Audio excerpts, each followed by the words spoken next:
Ndabasuhuje cyane nizere ko mumeze neza. Muri aka kanya ngiye kubereka update iri kuri mining ya Key Blockchain. Iyi ni mining twatangiye vuba aha. Abantu benshi mwahuye n'ikibazo, hari telefone wenda ujya gushyira application kuri add to home screen bikanga, njye byarakunze. Ubwo abandi mushobora kuba mwanyuraga kuri Chrome nyine, ariko nanjye urabona ko iyo nayadinze kuri home screen n'ubundi izifite ikimenyetso cya Chrome.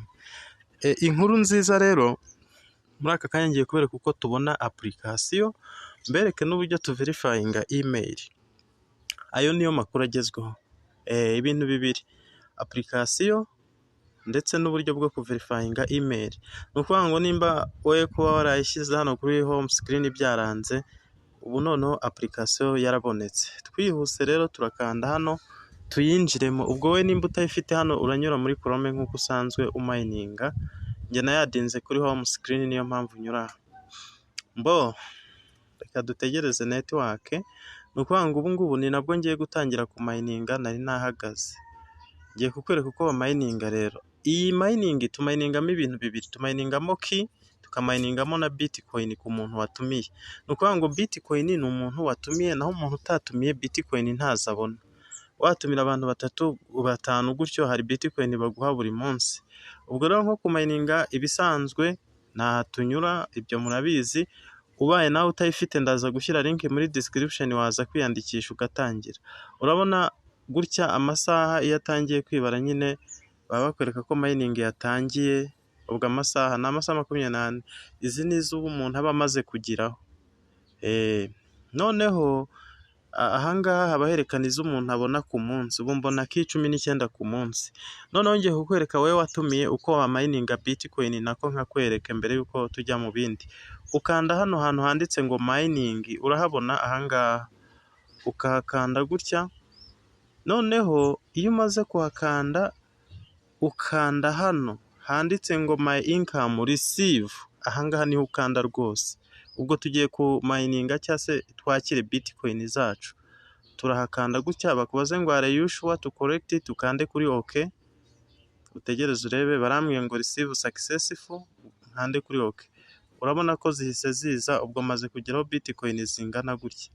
Nimba bazaziduha, nimba batazaziduha simbizi, ariko muri mining twebwe dukora ibyo dusabwa, ubundi ababishinzwe nabo bakazakora ibyabo. Ubwo twebwe ibyacu tuba twabikoze. Urabona izi nizo Bitcoin maze kugiraho. Nawe nimba waratumiye abantu uzajya unyura hano uzakire. Mwihangane nanyuze muri byinshi ariko byari iby'ingenzi. Reka tugaruke ku cyatuzanye rero. Ukimara kwinjiramo tugiye kuverifyinga email mbere na mbere. Ukanda hano hejuru, ahangaha hari agatwe k'umuntu, bagahita bakubwira ngo your KYC verification, ugakanda hano. Yego. Noneho hano bahita bakubwira kuverifyinga email rero. Email yawe ibisanzwe irimo nk'uku nguku, iyi niyo email nakoresheje. Ukanda hano kuri send verification, bakaguha agakode ukari bukazana ukagashyiramo hano. Ubwo ngiye gukanda hano bampa agakode, nawe ukurikire ni kuri bubikore. Barambwiye ngo shyiremo password. Ubwo hano ni ugushyiramo password nafunguje. Reka nshyiremo password ubundi dukomeze. Maze gushyiramo password bahita bampa aka kantu. Baba bambwiye ngo nkore bino bintu nyine. Hano hantu hari igihe bajya babiguha bikagucanga ukibaza ukuri bubikore, ariko mu by'ukuri baba bakubwiye ngo hano hari amagambo bari kuvuga ngo select this order, ngo hitamo utuntu dukurikije. Ubwo ndahitamo akagufuri, mitemo aka kantu kameze gutya, mitemo n'aka ngaka. Uko dutondetse twagiye. Ndahera ku kagufuri, nsubizeho kari akamenyetso kameze kuriya na kariya, babone kumpa nkande OK. Ubwo akagufuri akangaka na kano ngenda mbukora ngahita nkanda OK. Iyi ni verification. Urabona ko bikunze. Ubu noneho bahise bampa aka email muri phone, bampaye aka OTP. Mpita nihuta kuri email rero nkakazana.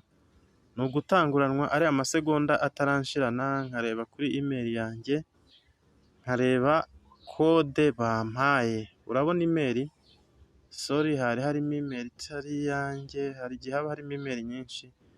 Ubwo reka ndebe kuri email nakoresheje. Ngira ngo urahabona kuri ki ko bahise bampa kode. Kode ni iyi ngiyi, ndayikopiya. Ubwo nawe baraza kuguha iyawe, mpite ngaruka hamwe na rindi nze nyipestinge hano hasi. ya masegonda ncungana ko atarashira. Ko nakoze kopi bikaba bitari kuba paste. Birimo biratinda sinzi impamvu ariko birakunze. Mpite nkanda kuri confirm. Wabibonye? Ande kuri confirm. Email verification. Urabona ko bibaye successful. Nuko nguko ba verifyinga email. Wabibonye ushyiramo password ubundi ugahita ugaruka. Nkanze noneho nkakanda back. Reka twigarukire back, sibyo? Nongere mpakande se nk'ubiverifyinga kugira ngo urebe ko byakunze.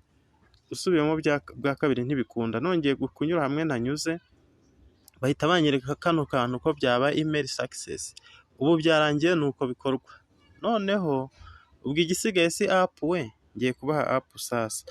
Turazamura gakeya app dore ngiyi kuri wa muntu uvuga ngo buri gihe binsaba kunyura muri Chrome. Dore ngiyi, iyi app urayikandaho, nurangiza nyine barakubwira waba ukoresha Android, ngiyi urahita uzukande hano kuri app, ukande kuri Android download gutya, ubu app irahita igeramo. Nukuvuga ngo nukanda hano ubu app irimo iramanuka, ariko njye sinyikeneye cyane. Nimba ushaka app ni ahangaha uri buze kunyura. Urabibona irimo iraba downloaded gutya hano hejuru, yageramo nyine ugahita install. Dore ngiyi urabona megabyte bisaba, biri kunsaba megabyte 60. Ariko ngiye kubera kuriho kuri home screen mu buryo bwo kwirinda no kuzuza phone ndayihorera. Ariko nawe nimba byari byaranze urayizana gutya, ukore login, ushyiremo email na password, bibe birabaye.